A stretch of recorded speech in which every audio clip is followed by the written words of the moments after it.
What if you could help others to find the power to heal themselves?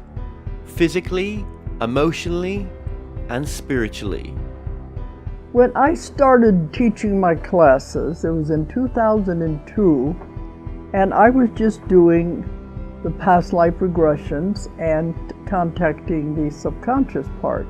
But then as the time went on and we found how powerful this was and what we could do with it, a lot of the students began saying, advanced past life regression doesn't really tell what it's all about. This is so much more than that. We think you should change the name. So it was a few years ago we decided to change the name to Quantum Healing Hypnosis Technique.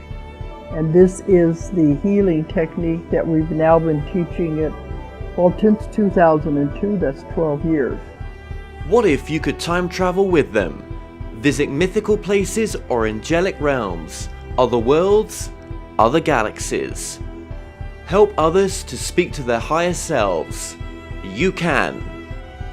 Dolores has taught thousands of people from across the world how to use QHHT, and now you can learn her method by going directly to dolorescannon.com. And don't forget to mention the discount code MORETALKS.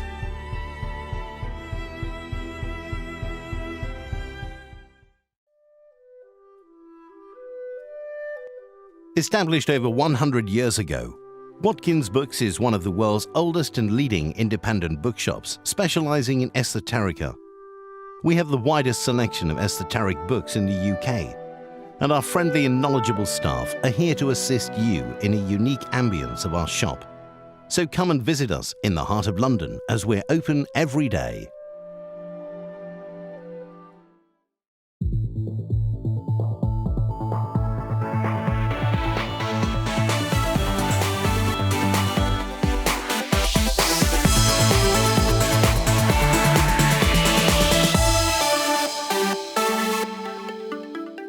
The comments and views expressed on The Moore Show are those of the people that make them and do not necessarily reflect the view of Kevin Moore, The Moore Show, or this radio station and its affiliate or sponsors. This show is for entertainment purposes only. Broadcasting from the UK and across the world online. You're now watching the UK's only alternative late-night talk show, and I'm your host, Kevin Moore. For the next hour, I'll be covering subjects that will open up your mind and provide you with information you may have never heard before. On today's show, I'm about to be joined with my guest, Scotty Roberts. Now, Scotty, whose background is laced with varied and diverse skills and experience. Now, after 2 years in a Christian Bible college, he entered seminary, pursuing his master's in Divinity, and during his college and seminary studies, he focused his academic and personal passion for history, theatre, and art. Now, his religious studies intensified his interest in spirituality, and his research of the paranormal expanded throughout the 80s and 90s. Now, Scott is the founder and publisher of Intrepid Magazine, a journal dedicated to politics, science, and extraterrestrial contact, unexplained phenomena, and alternative fringe theories. Scotty Roberts, welcome to the show. Kevin, thanks for having me. I appreciate it. It's okay. This is we're just doing this again because actually I forgot to press record. Not the whole interview. I've done that before. Yeah. I've lost whole interviews because I forgot to hit archive. Yeah, it's so easy done. Where is my head today? Well, it's because we are moving our studio soon. I've not even announced this to the audience yet, but I'll say it now. I'm moving to Holland, and we're all over the place right now because I've got to move to Holland. I've got to go to temporary accommodation for a month, and also I've got to build a new studio that's going to be portable. So we've just been trying out new equipment, and it's just really trucked us. And I completely understand the pangs you are going through. The pain. Well, and you were just saying previously there that you have your own radio show, and yes, yeah. Now, just when is that broadcast, or is it does broad? Is it on YouTube? Is it online? Or? We have an internet broadcasting network, of course, like a lot of people have out there. And we have Intrepid Radio, which broadcasts every Sunday night, and we just took a little hiatus from that. There was John Ward and I, and life has become so topsy-turvy and busy that we put a Intrepid on the back burner for a little while, but we do the Situation Room with Rocky Stucci, and that airs not only on our internet network, but on a couple of terrestrial stations around the country here in the United States. And so that broadcasts on air on terrestrial radio at 11 p.m. on Sundays, but it's usually available all the time via archive, as you know, at ipbn-fm.com.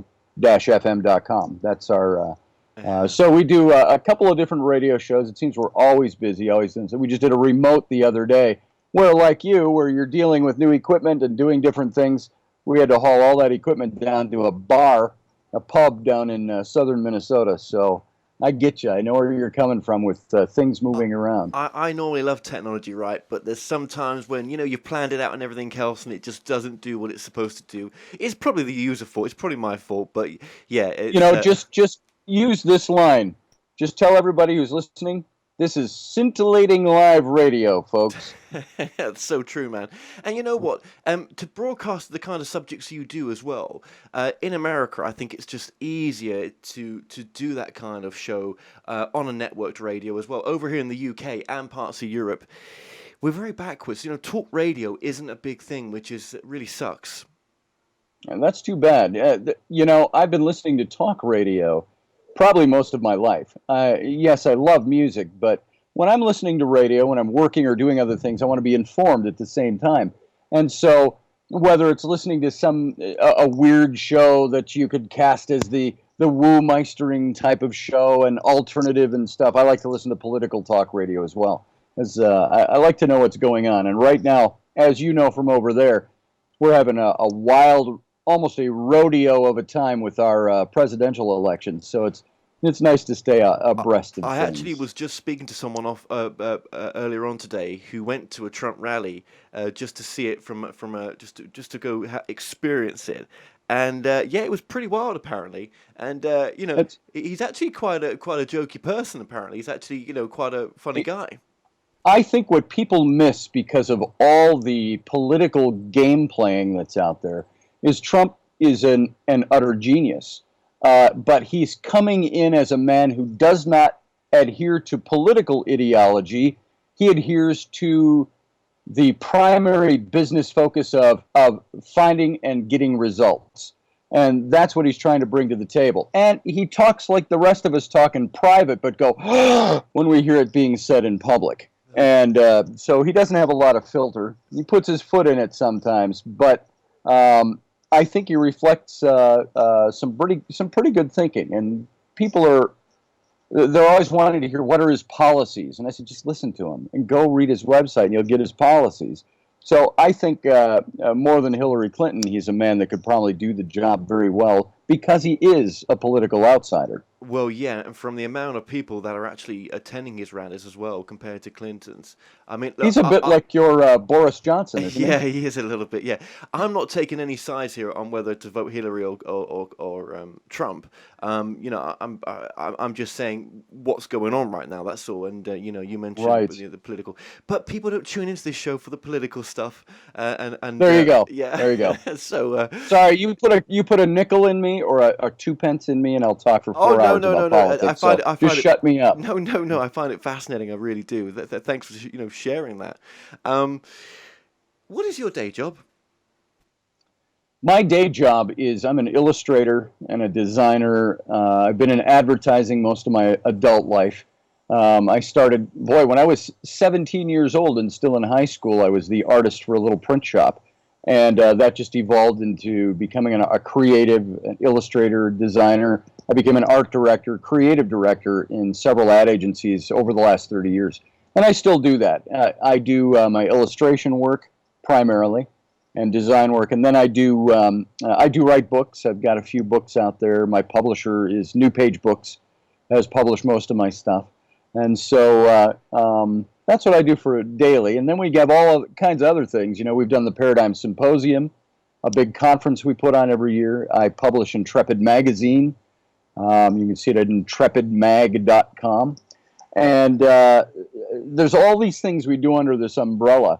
And with my business partner, John Ward, and writing partner, as I mentioned, he's a British archaeologist that he and his wife, Maria Nilsson, have a big site in Egypt, Gebel El Silsila, and he's lived in Luxor for the last 15 years. And they're here right now, living about just a few miles from me because they got a grant through one of the universities here. And but he and I do a lot of work on our writing, and we took trips, brought people out to Egypt, tracing the steps of some of the research expeditions we've done over there. And so one big umbrella with all kinds of things underneath are how I try to keep my head afloat. Okay, and when you mentioned the Intrepid Magazine as well, that's available with links on your website as well? It is. You can go to my personal website, which is just my name, ScottAlanRoberts.com. Alan is spelled A-L-A-N, the middle name, because there's like 50 different ways to spell Alan, apparently. So ScottAlanRoberts.com, you can see all my stuff. You can link up to Intrepid Magazine there, or Intrepid Radio, or Paradigm Symposium, or Exodus Reality Adventures. You can find it all there. Very interesting. Okay. Now, how did someone like you get into the subject of the Nephilim and the weird? What's the connection? Well, I'll tell you, I got my start when I was a kid. I went to Bible school, Bible college, and then I went on to biblical seminary, theological seminary. And I was ministry bound, and as a matter of fact, I was a youth pastor for many years alongside of my work in advertising back in the 80s and the early 90s. And along the way, I had some disillusionments, but it started with, I found that passage in the book of Genesis. It's the preamble to the flood story. We're all familiar with Noah and the ark. If you went to Sunday school or synagogue, even if you didn't, you can go find play school toys of Noah and the ark. And the preamble to that story is the Nephilim story, the story that in the English version of the Bible says, and the sons of God descended and intermingled with the daughters of men and had children by them. And they became the heroes of old, and Nephilim, men of renown. They were the Nephilim, were on the earth in those days, and also afterward, it said. And when I started parsing that down in the language, the Hebrew language, it says the sons of God, the B'nai Ha-Elohim, intermingled or mated with the daughters of Adam, of humans. And I would ask questions in seminary. I said, what does that mean? And right away, it's like they'd had these questions posed to them before. They said, Scotty, don't ask that question. You know why? Everybody wants to put something spooky to it. In reality, it's just the aristocrats who built the schools of the prophets, and their sons went slumming with the common women down in the valley. They literally went down into the valley. And I said, now, wait a minute. You teach us in systematic theology that language means something. When you've got a contrast in the Hebrew, the Elohim versus Adam, and they're intermingling, I said, what does that mean? And I was told pretty much to be quiet about it. But it started my questioning to say, what do we believe in the faith I'm in versus what do we teach what we believe rather than adhere to what it really says? And so that's where I got my start. And I really started researching this. Sorry for my ambient noise out here in the garage. I live out in the country, and a tractor just went by filled with beans. So that's the extra noise you're hearing. So that is really where I got my start, just looking into that question. Interesting, very interesting. And is there anything more you can add to who were the Nephilim, or you could say nowadays, sure. Who are they? Yeah. What we get from that passage in Genesis 6, it's only 4 verses long, and it doesn't pass any judgment. It doesn't say this is a good thing, this is a bad thing. It just says that the B'nai Ha-Elohim, the sons of the Elohim, came down and intermingled with the daughters of humans and had children by them. And then it speaks of the Nephilim were on the earth, and it also talks about, there's code language there. Speaks about the mighty men of old and the heroes of renown and so on. And these are the Gibborim, which is different than the Nephilim. It's an ancient Hebrew mythology, if you will. And the giants were the Gibborim. The Nephilim were not. The Nephilim were the offspring of this intermingling. And you start to look into the language, and first of all, you say, who were the sons of God? Were they just the sons of the aristocrats? Until you look at Elohim. B'nai Ha-Elohim, sons of the Elohim, those of the Elohim. And Elohim is the name used in the Old Testament almost 3,000 times for God. That's the name of God. But the name for God is El. The Ohim is of a plurality. Him is a Hebrew suffix denoting plurality.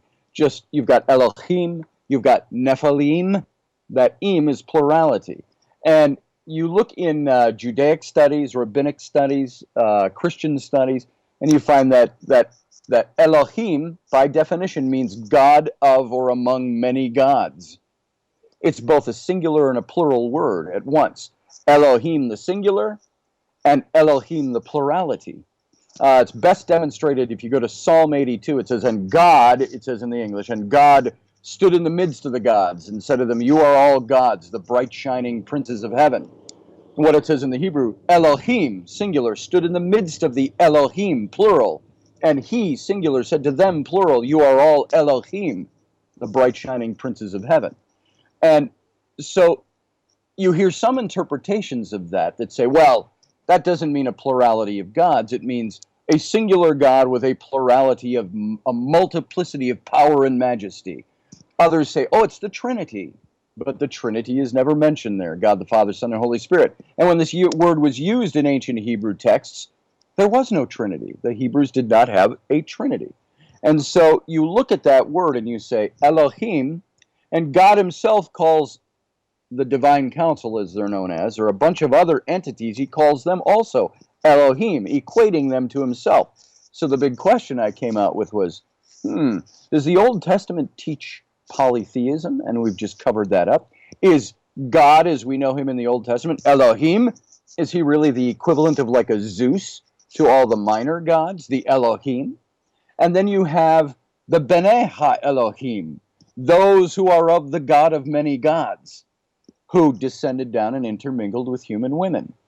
And then you look at one other thing, you look at the Garden of Eden story, and it talks about the serpent in the garden, tempted Eve. But we were always, let me give you a pop quiz. Here's your pop quiz for the day. Who were we always told was the serpent in the garden? Who is that? What did they teach us? Well, they taught us it was go on. Satan, the devil, Lucifer. But nowhere in the Genesis text does it ever use those names to describe the serpent in the garden. The only word is Nakash. And Nakash, by definition, means illuminator, bringer of knowledge, bright shining one. This takes you back to the Psalm 82 passage. God said, you are all Elohim, the bright shining princes of heaven. Moses himself, when he erected, he cast the bronze serpent and put it up on a pole in the desert to have people get healed from the snake bites miraculously. He called it a derivative of the same word. The Nakash was this brazen serpent, the bright shining serpent. And so this is where this story begins, and this is who they are, at least by, I would call it, without offending anybody's sensibilities, biblical mythology. The biblical or spiritual religious mythology in the Old Testament speaks of a character who is called a serpent character. He is a character who is equated with the Elohim. I believe he was one of the Elohim. I believe that if you extrapolate a bit, perhaps Lucifer himself was one of the Elohim. Jesus was one of the Elohim, if he indeed is the Son of God. He's another son of God mentioned in the Bible. The Elohim were all sons of God. The Elohim that, and then you go to the book of Enoch, that was taken out of in the councils of Nicaea and many others thereafter under Constantine in the 300s AD. They took a lot of books and omitted them out of the Bible if they could not come to a unanimous decision on whether or not they were scripture or God-breathed. And you've got, the funny thing is, the book of Enoch is put in the apocryphal books. They took it out. But it's quoted, book of Enoch is quoted by Jesus. It's quoted by Paul the Apostle, who wrote 2/3 of the New Testament. I believe it's quoted by Peter, one of the apostles, but not good enough for us to use. It's now not scripture, according to the councils under Constantine. And so, but in that book, it describes the Elohim as 200 prefects who descended from heaven. And people say, well, are these fallen angels? Is this what this is referring to? No, because the Hebrew word for angel is malach. And plurality of angels, malachim, putting that him suffix, that word never appears. It calls them sons of the Elohim. sons of the God among many gods. And so that's where all of this, I started, even when I was in the seminary, very fundamentalist, Baptist, evangelical, conservative seminary. I started scratching my non-existent chin whiskers back then and saying, what does this mean? And why am I not being given a clear answer on it from the guys that are supposed to know this stuff? And so I started just researching on my own. That's who the Nephilim are, and it's a much bigger story than, because attached to the serpent in the garden, you've got the first, according to rabbinic scholars and Christian scholars alike, the first mention of a messianic prophecy. When God comes down and passes judgment on the serpent and the man and the woman, boots him out of the garden and all of that, and he tells the serpent that famous utterance from God, you will bite his heel, but he will return and crush your head. It's considered to be the first prophecy of a Messiah. And what was the Messiah in Judaic terms? They called him the kinsman redeemer. The Messiah to come would be the one who was one of us, the kinsman redeemer. And why a kinsman redeemer? I believe it's because Nakash fathered the line of Cain with Eve, and Adam fathered the line of Abel with Eve. And you've got this whole separate line. And Cain fathered the Kenites, and I believe these were that mixed or cross-bred humans, if you will, with celestial beings, the Elohim. Well, and they were the reason the flood was brought, according to the mythology, in order to wipe them out from existence. Yes, because I was going to say that. What is the connection with the Nephilim and their extraterrestrial origins as well? Sure. That's what I think it is. And by extraterrestrial, you can look at that and say, any God is an extraterrestrial by definition. He's not of this earth. Jesus, if you believe he is the Son of God, is partially extraterrestrial because he's not of this earth. So in that sense, I was using that term. But also in the book, I did go through and recount some of the ancient alien type of themes to say, let's look at this and say, who are these extraterrestrial beings? Are they angels? Are they demons? Are they gods? Are they spacemen? Anything extraterrestrial, extra outside this world. And so I don't necessarily adhere to an alien theory on that, but I do ask this question. If ancient mankind had perchance encountered extraterrestrial beings from other places in the universe, or dimensional beings, or godly beings, could they have called what they saw? These have to be gods. These have to be angels. They have to be demons, because they had no other explanation for them. We don't know, as my good friend John Ward would say. He says, we don't know, we weren't there. And that's precisely it. We don't know, and we're never going to know. I don't think there's any way to know for sure, so we theorize. And I think a lot of the extraterrestrial theorizing comes out of perhaps not wanting to accept a certain religious dogma or point of view. Maybe these weren't angels. Maybe they were guys from other planets. We don't know. But I will say this, is that there were. It does show in that passage, whether you believe it literally or allegorically or as a fictional tale, it's something that they say happened, and it came from outside. Yeah, it came from outside, and to kind of personify the word angel. I mean, well, we don't. It's just a word, isn't it, for something that's it. That we've labeled as being particularly high in consciousness, caring, and loving. Right. But that doesn't mean it's what we think it is. And as you mentioned, one of the words you said there, interdimensional. I mean, yes, possible. Is God interdimensional? If God, a long time ago, and this is not anything new to anybody's ears, but a long time ago, I thought I'd stumbled on this great theorizing of God's universe. I thought, what if God says in the Bible that he exists yesterday, today, and forever? 1,000 years is as a day with God. And I thought, he must exist then outside the realm of linear time. Of course. And if that's where God exists, did he create, if indeed he is the creator, as we understand it in our teachings, if he created the universe, did he create something that had never existed? Did he create something linear time and encapsulate it, and he exists outside that realm, therefore could enter it and exist at any time throughout human history or world history? It's a theory, but it's one that I thought maybe this is how it works, but I don't know that. I haven't been there. I've never left this realm. And so, if that indeed is the case, he certainly exists outside our realm of existence, in our sphere. So. Yeah, and you know that realm that you're touching upon there. I mean, what if we're already in the? I have small children running It's around. Okay.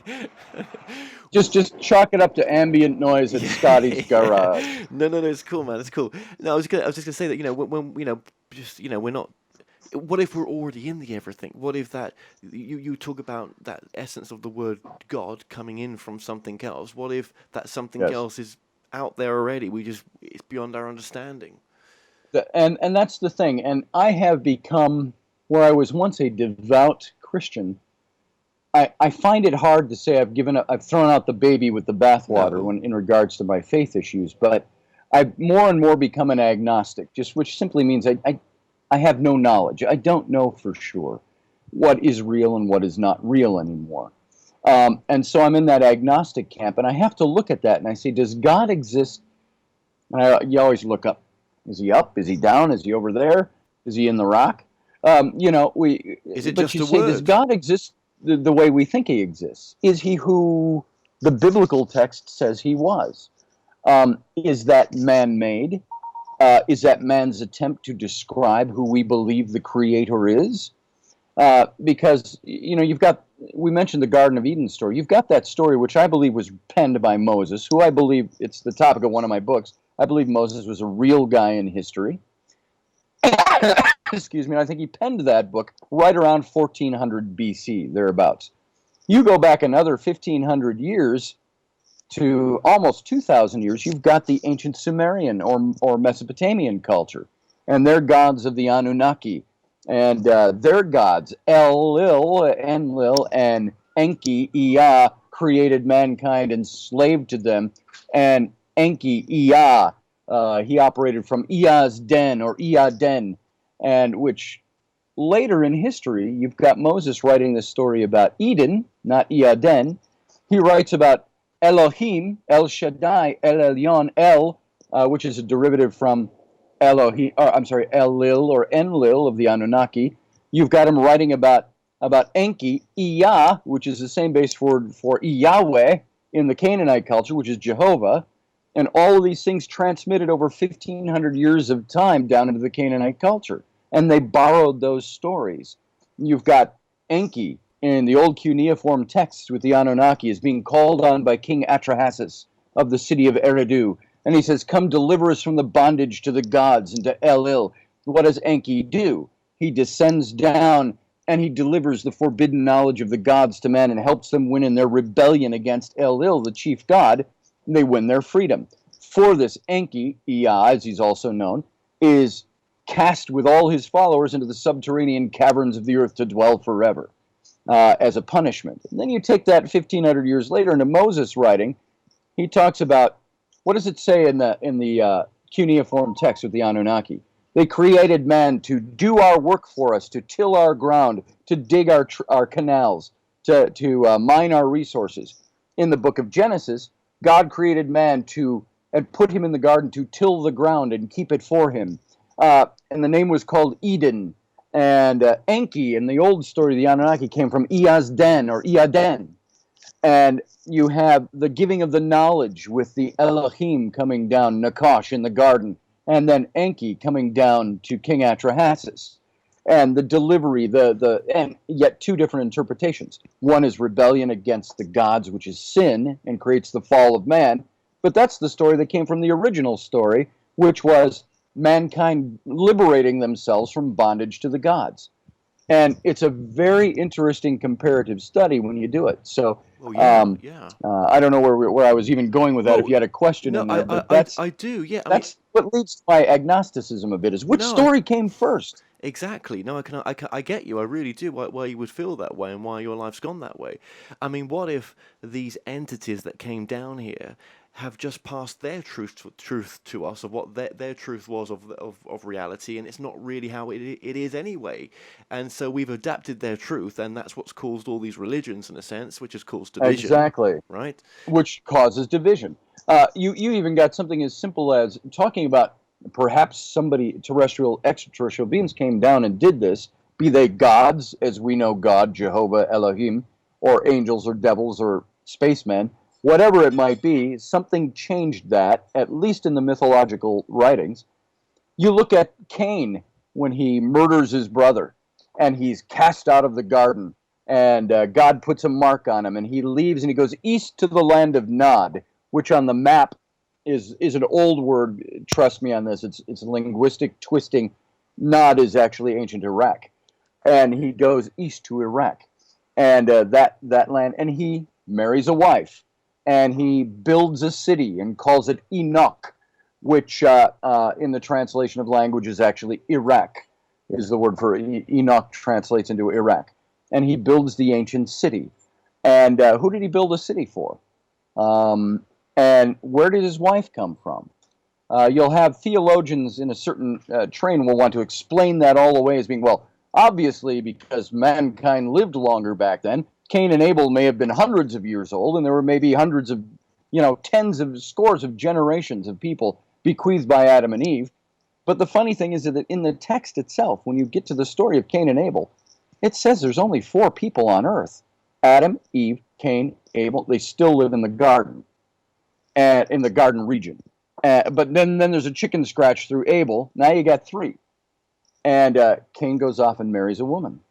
So I'm thinking, the thought has come, is Judaic, the basics or the foundations of Judaic religion, did they come from Jehovah or Elohim being the God of these people? But there were also gods for the other people. The Genesis creation story is the story of Judaism's beginning, if you will, even though Judaism doesn't come till Moses codifies it after the Exodus. And were all these was the earth filled with other people and other civilizations that were not of Elohim or Jehovah? So those are the big questions you ask, and there's no way of, because frankly, I had somebody really take me to task out there criticizing my work, and I'm a white supremacist because I say, Noah was of pure blood stock and Cain was of mixed blood and so on, not pure humanity. And I said, you do realize I'm talking about religious mythology here, and I'm talking about celestial beings intermingling with humans. I'm not talking about racism. And it fell flat on his ear. He couldn't hear that. So these are the things that you have to look at and ask those questions and say, is there any way of ever really knowing the answers to those? Because they are mythology. Whether they be true or not and have some basis. I had an old seminary professor tell me, and this is old news now, but 30 years ago when I was in seminary, he said, Scotty, he says, all mythology has at its headwaters some kernel of truth. And I think this is what you've got with the creation story, with the Nephilim. There's something there, but how to find out whether or not it's true or what the truth of it is, we may never know because it's buried in mythology. And frankly, in coded language in the Hebrew texts. Yes, yeah, definitely coded language. And where do the Anunnaki fit into the Nephilim then? What's their connection? Their connection is that it is just another religious mythology that has similar earmarks to it. You've got Enki who comes down. There's not a direct correlation to the Nephilim. The direct correlation, I think, is in the creation story. And in one of the gods coming down and giving forbidden knowledge to humanity. You've got, if you read the cuneiform text, and by the way, when I was reading this, I was reading a modern translation of the cuneiform texts that detail the acts of the Anunnaki. And it was about 2 a.m, and I'm laying in bed with my itty-bitty book light, and I'm reading these cuneiform texts. And I read this. I said, this is amazing. And my wife, who's sleeping next to me, I go, honey, wake up. You got to hear this. And she sat, with her head on her hand, and she said, okay. And I read it, and I said, isn't that amazing? And she was like, that's really amazing, honey. And I do credit her in the acknowledgments in my book, and I thank her for signing up for normal but getting me instead. And it's interesting. You read those cuneiform texts, and it reads like biblical text. You've got Atrahasis, the human king of Eridu, in the backwaters of the Euphrates River. And he cries out to his patron god, Enki, who is also known as Ea. And he cries out and he says, O Enki, hear the words of your servant Atrahasis and bend your ear to my cries. And it says, and Enki heard the call of his servant, and he bent his ear and granted him what he was asking, and that is, help us and free us from the bondage to the gods. And so Enki delivers the forbidden knowledge.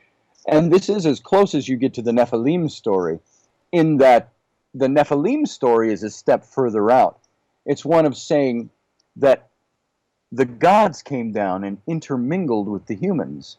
And Eve, in the Judeo-Christian story, bequeathed twin sons, Cain and Abel. But Nakash, one of the Elohim, was the father of Cain, and Adam was the father of Abel. And this bears itself out, by the way, in all the Old Testament. When you start looking at the genealogies, all the genealogies in 13 chapters in the book of Numbers, genealogies of the Hebrews or the Israelites, all the way from Adam all the way up to Noah, then from Noah to Abraham. Then when King David comes on the scene, King David back to Abraham, back to Noah, back to Adam. But all these genealogies in the Hebrew context always went through the firstborn son of the family. Yeah. Well, what happens when they get all the way back to Adam? The firstborn is Cain. Abel's dead, had no offspring, but they don't go through the firstborn Cain. Why? They go through the thirdborn, Seth. Is that just because Adam's like, oh, Cain, you're dead to me. You're dead to me. And I'm going to go with the birthright goes to the thirdborn. No, I believe it's because Cain was not of pure human blood. He was of that Nephilim blood, those sons of the Elohim. He was the son of Nakash. And the flood was meant to wipe out the wickedness brought to mankind in the form of the tainted bloodlines. And the reason I conclude that is you find that in almost every other cultural story of first families, there's something that taints the bloodline, and the gods or the superior beings come down and need to wipe them out for some reason. And I don't see why the Hebrew or Israelite stories in the Old Testament are any different than any of the other cultural tales we have. If you look at it anthropologically, they're all telling the same story in one version or another. Well, and this is what you had happen. Sure. These godlike entities or ETs that created the Nephilim, why come to planet Earth to do that, to see that? Well, that's the big question. Why did they come here? Was this their creation? Was this where, if you look at it, let's get out of that box for a second and look at that alien box. Did they seed this planet? Was this just like we would have colonized other countries, like you guys over there in Great Britain colonized North America and many other places around the world? Is this what happened? Is it truly a superior God, the creator of all that is in the universe? Did he create everything that was and said, now I'm going to create this planet in this place and put my human creation on it? Was it arbitrary or was it something by design? He just said, okay, now I'm going to create a planet to put people and animals. Boom, there it is. Is that what happened? Are we a product of evolution? It's interesting. Richard Feynman, who was an astrophysicist, quantum physicist, contemporary of Einstein and Oppenheimer, I like a lot of what he has to say. And he made this statement. He says, I was listening to a recording of him, and he's talking about all the beauty of the universe and talking about religion and all the different things. And he says, in this thick New York, Jewish accent that he had, he says, the earth. He says, the earth. He says, God came to the earth.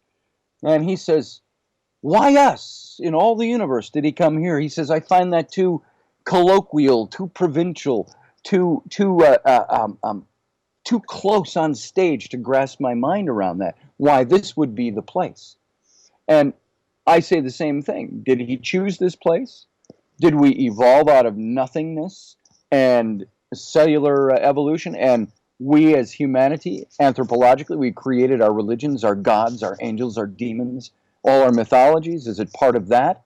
Or was it a superior God who said, I'm creating this place to do this? Big question is, did he do it other places too? Well, if that's what he did. Yeah, I mean, yeah. I know I'm skirting this line between saying I believe there is a supernatural God versus I believe it could be aliens versus I could believe it could be just natural evolution.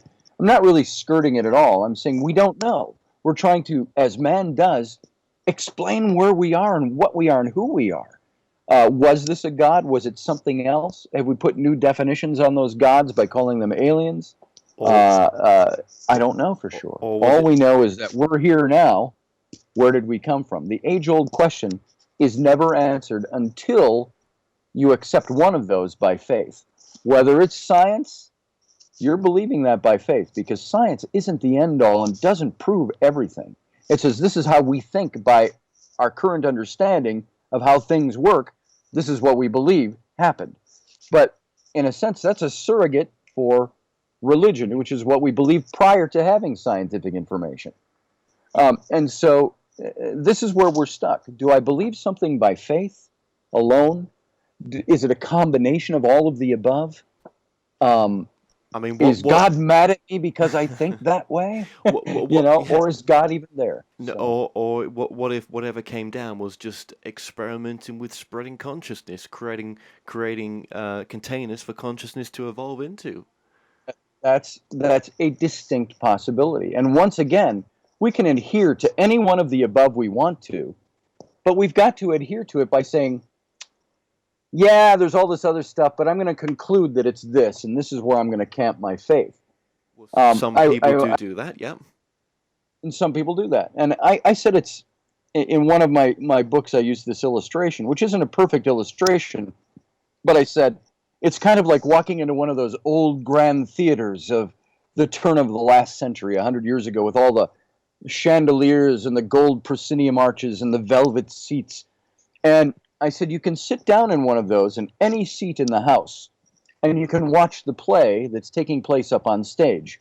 I may be sitting in the orchestra section, and I get a perspective that's here.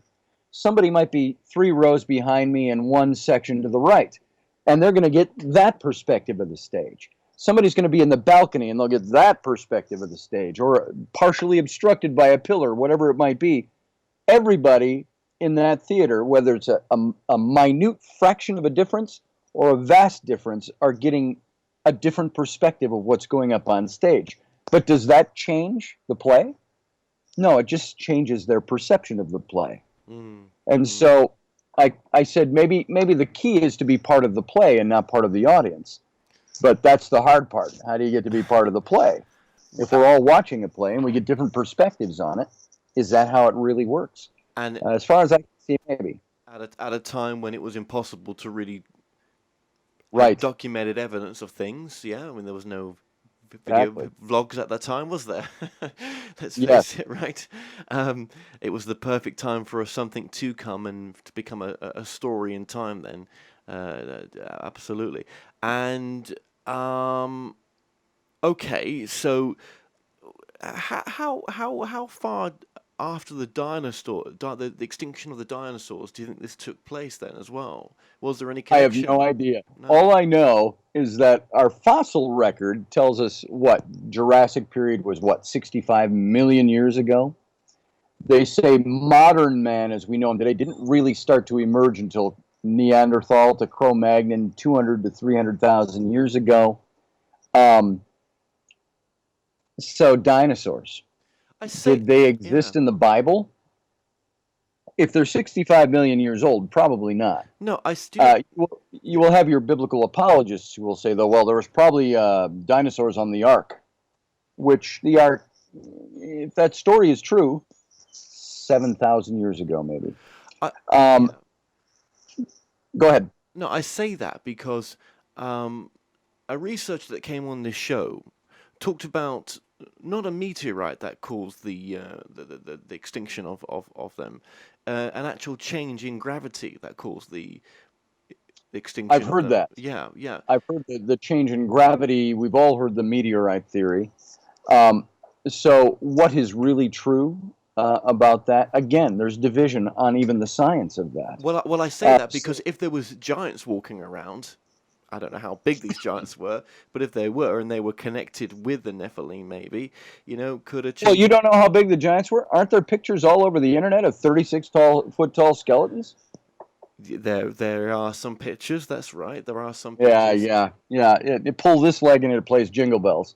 So that's all fake, by the way. So. Yeah. Nobody's found a 36-foot tall human skeleton. No. There are pictures, but nothing's actually there.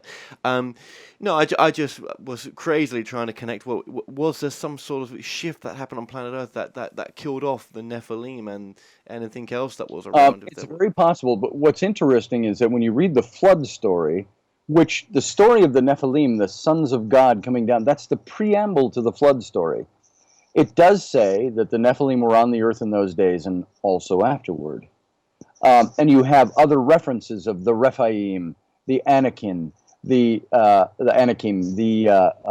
Nephilim after the flood. And the giants is actually a mistranslation because it doesn't apply to the Nephilim. It applies to the Gibborim, which is a Jewish mythological character, group of characters. But you do have Goliath in the famous David and Goliath story is referred to as a remnant of the Nephilim. But was he 36 feet tall? No. According to the biblical story, they say he was 6 cubits and a span. And what the hell is a cubit? Well, a cubit was supposed to be from the tip of your elbow to the tip of your fingers. But it all depends on who's measuring that, right? And a span was your hand sideways. And so if Goliath was 6 cubits in a span, there are measurements that say he was anywhere from 8'5" to 12'3".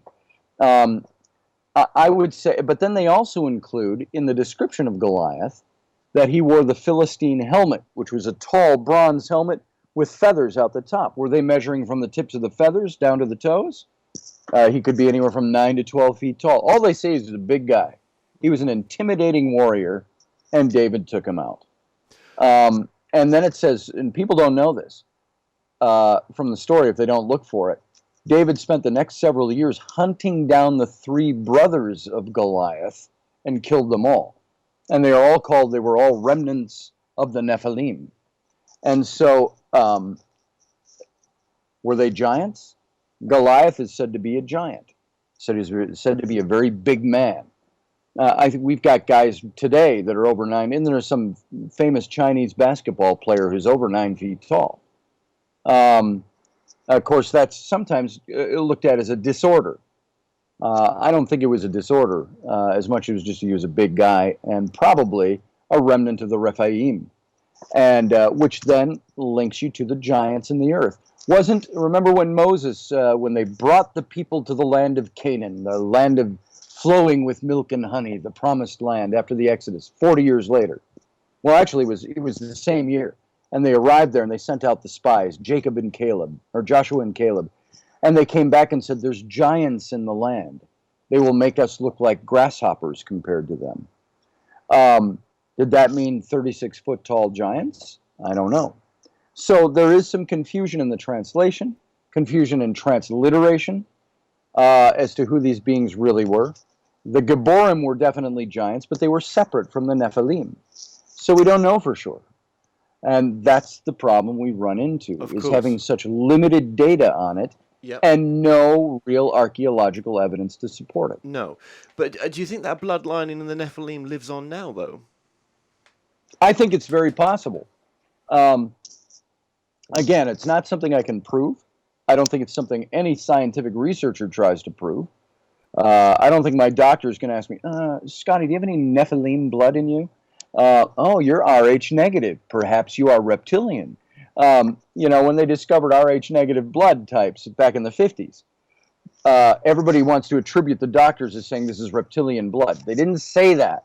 They were medical people, and they said, this is a blood type we have never encountered before, never isolated before. It's something different on a DNA level than any other thing on the planet, is the way they said it. They're saying it's unique. We have attributed that to, that must be reptilian blood. Yeah. And there's no way to know that. Well, then, what is the connection then with maybe Atlantis and Egypt and the Nephilim? Is there, do you think, possibilities? I see a lot of writers. You got like James Swagger, a good friend of mine from Ireland, who writes a lot about Nephilim sites, the megalithic sites and the Neolithic sites as being Nephilim. by definition. But he has taken that and attributed it to them. That perhaps, and through his research, he said, I think that these are the people groups they're talking about, or these are the people groups represented here in these ruins and in these religious centers or sacred sites. And we don't know that for sure. That's the thing. We're attributing it to them because of the age of the place, because of the possibility that this is who these people were.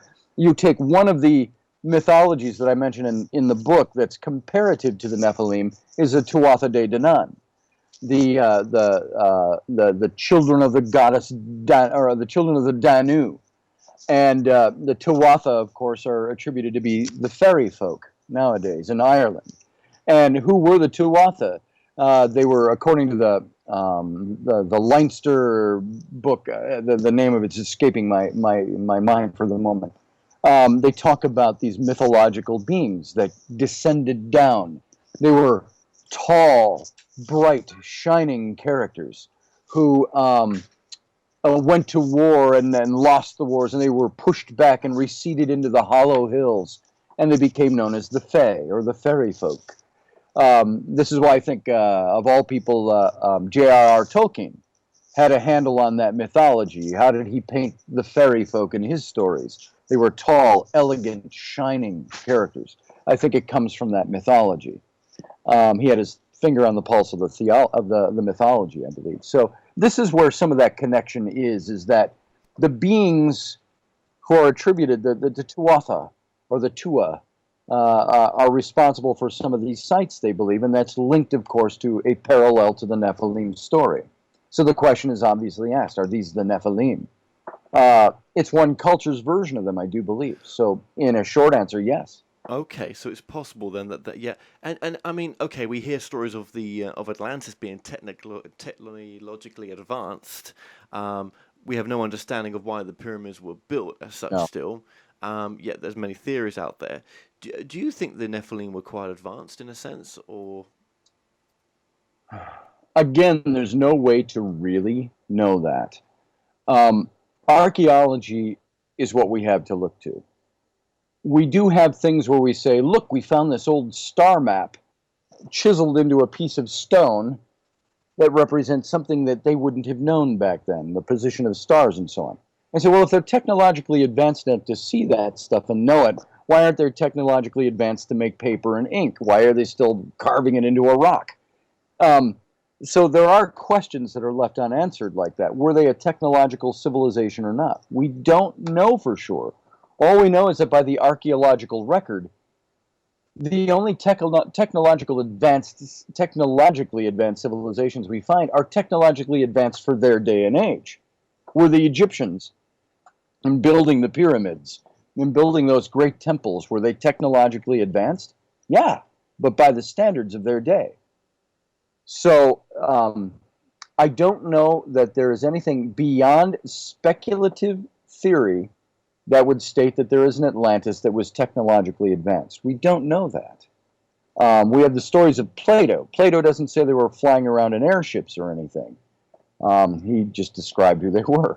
And perhaps they were. Perhaps they had more knowledge than other ancient civilizations had. And I only have to put it this way because while it's fun to think in those fanciful theoretical terms, we really have to ground ourselves with it and say, while it's possible, a million other things are possible, there's no way we know for sure. And so we have to keep grounding ourselves when it comes to any of these types of theories to say, we have to use common sense and say, we don't know. All we can do is speculate and say we think it might have been this way based on this one little fragment of this little piece of junk I found or that was discovered. But that's the only evidence you got? Well, okay then. Well, very, very briefly then, what do you think of the works of people like Zecharia Sitchin? Oh,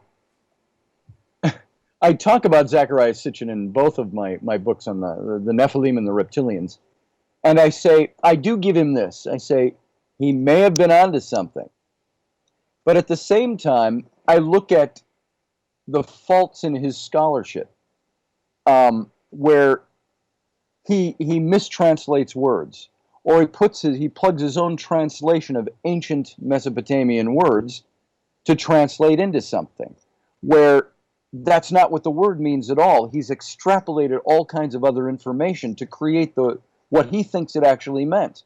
It's a speculation. Here's an example. He uses the word mu, M-U, which is an ancient Mesopotamian word. And that word mu, he translates as, these ships, the fiery rockets that came from the firmament. And the problem he's missing is that the ancients actually left behind a lexicon of their words that compared it to other civilizations' languages of the day. And you can look at the word mu. Mu means the great curved expanse of the heavens, or the firmament. It says nothing about fire. It says nothing about rockets. But what Sitchin did was he took that word and used the curvature of the heavens to mean, well, that's kind of like the nose cone of a rocket. And so it must be a fiery rocket in the sky. But that's an extrapolation of interpretive ideas and speculative ideas rather than factual interpretation of the word itself from ancient linguistics. Right. And so you're left saying, if that's how Sitchin broke down linguistics, how is he on his other points of scholarship? And so I say I have to put it out there and give him this caveat.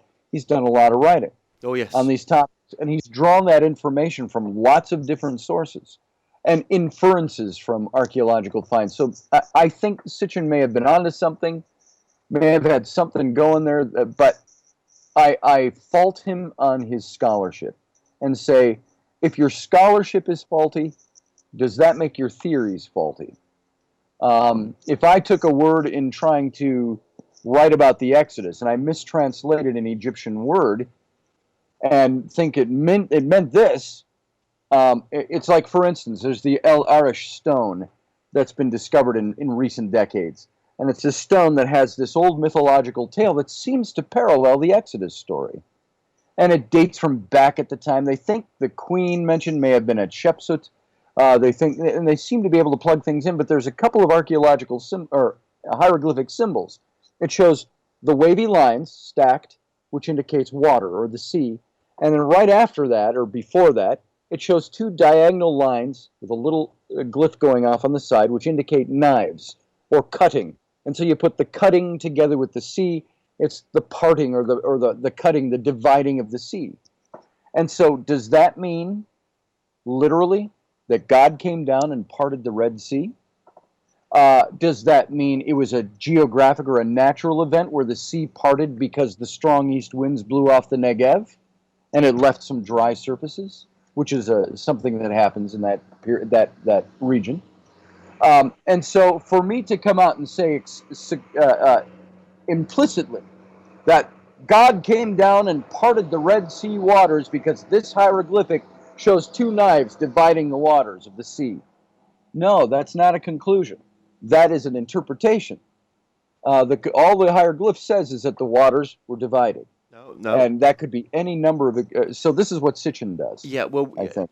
This work is open to a lot of people's interpretation so far. I mean, I'm not taking anything away from Sitchin. I mean, I would have loved to have interviewed the guy. I would love, you and me both, I would love to have talked to Sitchin. I actually got a letter from him in New York when I was at university saying, I'd love to do an interview with you, because I wrote to him.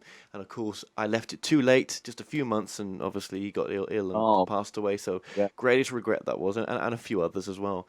I'd like to interview David Icke someday, but you know what?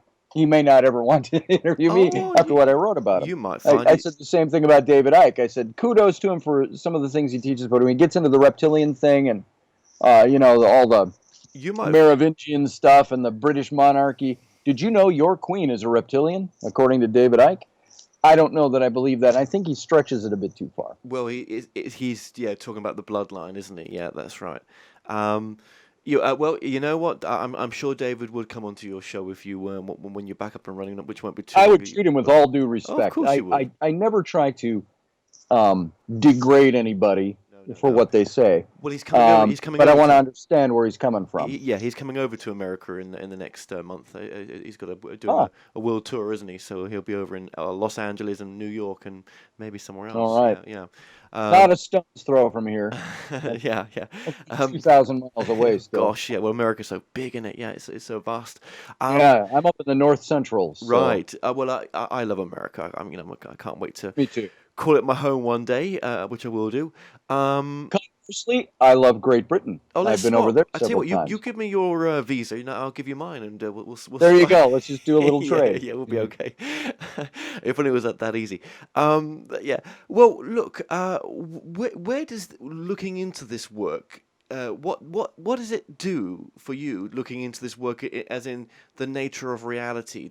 I mean, obviously you're very passionate about this work, but what if people looked at some of these subjects more? What would they get from knowing that their history is wrong, maybe, and where they are in present moments? I think it's wholly dependent on what you're trying to get out of it. When I started my research in this, I wanted to know things. I said, I'm told these stories, but I want to know what's the truth. Am I being told something that's true, or am I being, told a story? And maybe even inadvertently or unwittingly, I've been taught things that have just been taught for ages, and people don't question it. Well, you ask that question, well, wait a minute, what about the thing and the thing there, and why does that mean that? That's really what started me, was I wanted to know, what does this mean? Is it something more mystical? Is God supernatural? Is there such a thing as supernatural? These are the questions I wanted to have asked. Is God as natural as we are, just with different abilities?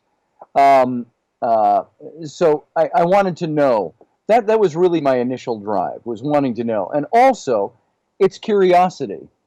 I have a good friend of mine, Dan Madsen, who started publishing the Star Trek official fan club newsletter back in the late 70s, early 80s, when he was a kid. And then he got the first licensure from Paramount and did the Star Trek Communicator. He got into doing all the Lucasfilms magazines, eventually the Lord of the Rings magazines. Huge empire with 150 employees putting out fan magazines.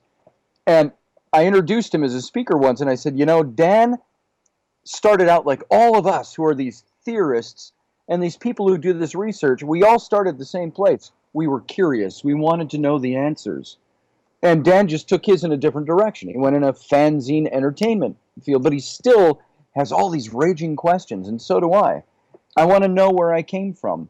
I want to know that if I'm being taught that I am a product of a first couple that fell out of favor with the Supreme Being because they ate a piece of fruit and denied him, and all of a sudden they became naked and everything was no. I said, if that's where I'm coming from, I want to know that that's true. I don't want to just be told the story. And so what I tell everybody, and I think I end most of my books by saying, research this for yourself. If you question these things, ask the questions. If God is there and is who he says he is, will he entertain our questions? But most people don't want to question the one book, do they? That's it. In the one book, there is a great fear of questioning the book. But because that's the only truth. That's it. But then I have to ask those people the question. Let's say you just told me that, and I'd say, I believe that on a faith level, but I question it on a scientific or on an academic level. I say, how do I know that the book that we are given to live by doesn't contain some great history and some great civic principles and great stories? But how do I know the religious and the spiritual aspect of that is the one true thing? Because there are a lot of other historical texts that also contain religion that have nothing to do with Judeo-Christian religion. You look at down through the ages. If we eradicated every text that we look at as being historically efficacious, but eradicated it because it has a faith story attached to it, we'd have 2% of what we have in antiquity. Because everything was religiously based, but they all weren't Judeo-Christian. But there's the big question. That's the problem with mankind. A lot of them is that they want to be told what to think, told what to do, told what to say. Yes. And I think that's the big, maybe I'm a bit of an anarchist. I don't know. I don't like to be told to do things. I've even said to my wife, if you're married, you know this, you know what this is like, or anybody married out there. I say, honey, thanks for asking me that, but I don't take orders, I take requests. I'm your equal, I'm not your servant. That doesn't always go over big. And I don't mean that to sound as bleak as that sounds. It's just, when you respect somebody, you house that differently. And I think that's the way I am with my faith. It's like, okay, God, if you are there and this is what it is, why are you so obscure? Why have you made it so difficult for somebody to believe in any mode other than just believing it by faith? I ask this question, I say, if the universe and eternity, if you will, is so infinite and eternal that we can't comprehend it with a finite mind, I say, why do you, God, have you put an expectation on finite minds to grasp the infinite without having anything to go on other than faith that story is true? And you have the power to do different. Why don't you do that? Well, they're the things that cause my disillusionment. So. Well, okay then. What is your truth then? If you could. Boy, you're putting me on the spot on that one. My answer to that is yes. What is my truth? My truth is that I don't know what the truth is. My truth is that if the truth is comprehensible, it takes a hell of a lot of work to get there. And my question would be, within my framework of what I perceive as truth, is why, if truth, is it so hard to attain and ascertain? Shouldn't truth be easy? Shouldn't it be black and white? We certainly know what evil is. Why don't we know what good is? We know what good and evil is, I'm sorry, but why don't we know what truth versus fiction is? Why is it so hard? Maybe that's the beauty of it. That's the freedom to come up with your own truth. Maybe. And I think you're onto something there. I have said much the same many times. I said maybe it's the freedom. It's having that free will to determine what is the truth and what is not. When we all cross over. But then I would always tack on that question. But what if I have that free will and I exercise it and I choose something different? And then you're condemned to fiery eternity for the rest of time, of unrecorded time. And I say, is that really freedom then? If I have the freedom to make the choice, but make the wrong choice. And we're not talking about, do I have freedom to pull a grenade pin and sit on it or pull a grenade pin and throw it? I'm not talking about something like that. I'm talking about when we're given that choice on a theological or spiritual level, we're expected to comprehend it by faith. We don't have solid facts. We have faith facts. And you can't argue faith from within the faith to make it efficacious or factual. Maybe the truth is just love. Maybe it is. Maybe it's as another countryman of yours, Timothy Freak. Timothy Freak and Peter Gandy wrote that series of books on the Laughing Jesus, the Jesus Mysteries, and so on. And he was the first one who brought to my mind the word awake in a very different way. Lon Milo Duquette did the same thing. He says, are you awake? What is truly being awake? And maybe that's the truth. Maybe that's what's at the core. It's being awake and realizing that all of these things are one. Yes, and being aware of your awareness, that you are awake. Yeah. The tough part for anybody in the skeptical or the scientific community is to accept that is so. That all things are one. Well, like I said, and I'm not part of that community, but it does affect me. No. But when you think about it, when we cross over in those last few breaths, we all leave our last breath with a different truth. Not one of us has the same truth. So that's right. Maybe where we go to, the reality where we go to, if you want to call it that, is that there is multiple truths, and when you cross over, there's nothing pressing on you to say this is the truth. There's the book now. This is the proper book. Read that, please. It'll do you well just to move on. So we're all sitting in different velvet seats in the theater, yeah. watching the same play, but we don't become a part of the play until we're there. We are in a And then we holographic don't. universe creating reality. Yeah, yeah. But There it is. there it is.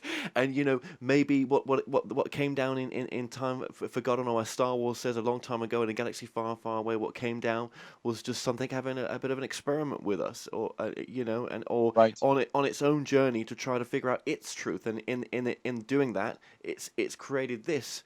And we're just part of its truth. And there's something above Precisely. that. What if gods have gods above them? And God is just a word with dog spelt backwards. It's just a word. It's a word. It's just a word to personify. The guy who something. came up with God was actually talking about a dog, but he was a dyslexic theologian. Yeah. So Yes. yeah, and those are the big questions. And even by virtue of the fact that we have to preface each one of those questions with "what if," shows that we don't know, and there's not really any way of knowing. So you just have to make that choice. And the Christians will say, "Choose this. Come here." The Jews will say, "Choose this." The Muslims will say, "Choose this," or we'll cut your head off. And so there's choice to be made, and you have to determine what you want to believe, what you believe is the real function of the universe. God is love, God is forgiveness, but if you're gay, there's a bit of a pit of fire there. Just That's please right. walk that way. That's right. But God is love. That's right. If you're gay or LGBTQ, MIDA, BC, whatever all those numbers are and letters are now, God doesn't love you, or He loves you. He just hates your lifestyle. Yeah. So really, to wrap this up there, well, yeah, there we go. To wrap this interview up, we hope we've left you more profound and more of a better understanding now and a better truth. Well, I hope so. And, I would never in a million years want to call myself a practitioner of truth dissemination. That's not what I do. I disseminate questions, and I ask questions, and I want to tell people, don't believe what you're told. Go out there and find out. Look for it. Seek it. Be a seeker. Don't be a regurgitator. So yes, and enjoy this present moment right now along the journey, and all those people around you that you're on the journey with, as you're seeking. Absolutely. As well. Yeah, definitely. Now, just remind us of your website one more time for those listening on the podcast. You can find my personal website is scottallenroberts.com. Scott with two T's, Allen is ALAN, scottallenroberts.com. You can get to Intrepid Magazine, you can get to Intrepid Radio, IPBN Radio, Paradigm Symposium, all that stuff I do. All my books right on there as well. Excellent. So on the screen, your books have been coming up, from The Rise and Fall of the Nephilim, The Secret History of the Reptilians, The Exodus Reality, Who Are the Nephilim, and Where Did the... your books have been coming up on the screen. I can't see... I'm getting the titles wrong there, but it's all great. Look, we're out of time here, literally out of time. I just want to say, Scotty, thank you so much for joining us today and sharing your truth. Kevin, thank you so much for having me. This is fun, and I always enjoy talking about this stuff. Even if we don't find any conclusions, it's fun to talk about. Well, we've come to an end on tonight's show. Don't forget that you can listen and watch all our past interviews on The More Show's official YouTube channel. Remember to subscribe to our YouTube channel for new daily shows. You may also find out more on all past and upcoming guests on the show via themoreshow.com, and do like us on Facebook and Twitter for the latest updates. So until next time, be safe.